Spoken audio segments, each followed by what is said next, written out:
Hey, my name is Sydney, and today I'm going to be talking to you about pediatric dressing, specifically description of self-care training and occupational therapy, case studies of 5 Kenyan children with cerebral palsy. Next, I'm going to talk about the cerebral palsy background in Kenya.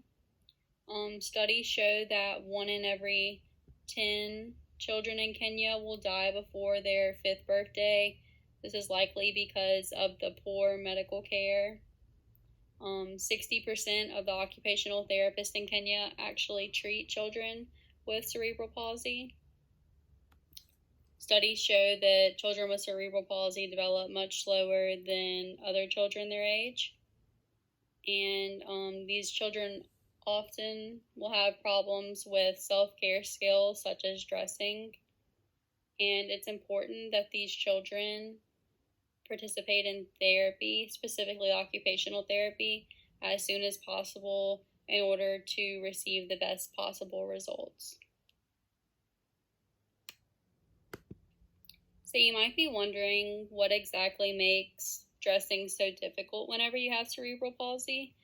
And the study states that lack of fine motor control makes tasks such as dressing very difficult for them because of fine motor tasks such as fastening buttons or undoing the buttons, pulling on zippers, and also spasticity and muscle deficiency can also make it challenging to perform these tasks, such as, moving your leg through your pants or pulling your arm through the sleeve.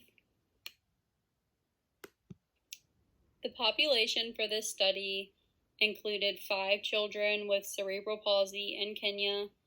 The children were between the ages of 4 and 7, and the children had to be willing to work on dressing and undressing during therapy.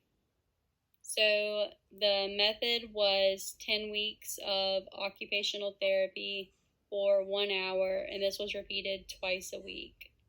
A pre and post assessment were also conducted on these children to determine a baseline during therapy.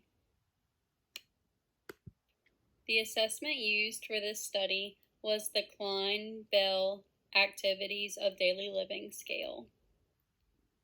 Normally, this assessment tool is much longer, but for this study it was shortened to only 65 items that looked at only dressing. And so for this study, children were observed dressing and undressing.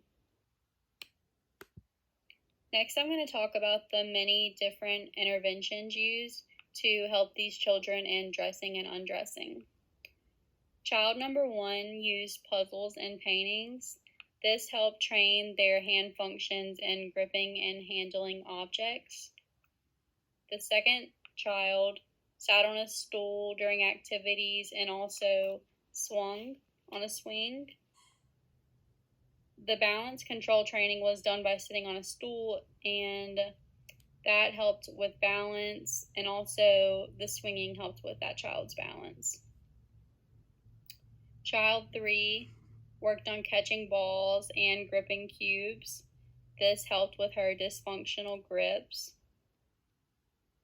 Child number 4 used Play-Doh and also threaded marbles on a string. Worked on kicking a football for balance and walking on a tightrope for balance.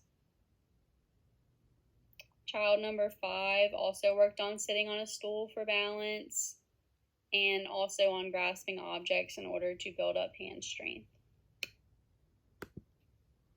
The Klein-Bell assessment showed 4 out of the 5 children improved by 16 to 30% in dressing or undressing. 2 of the children decreased the amount of time needed to undress, whereas 3 children increased their time needed for undressing. 2 children decreased the time needed to dress, where 3 children increased the time needed for dressing. The results from the assessment show that self-care skills can be taught by using play activities in children with cerebral palsy.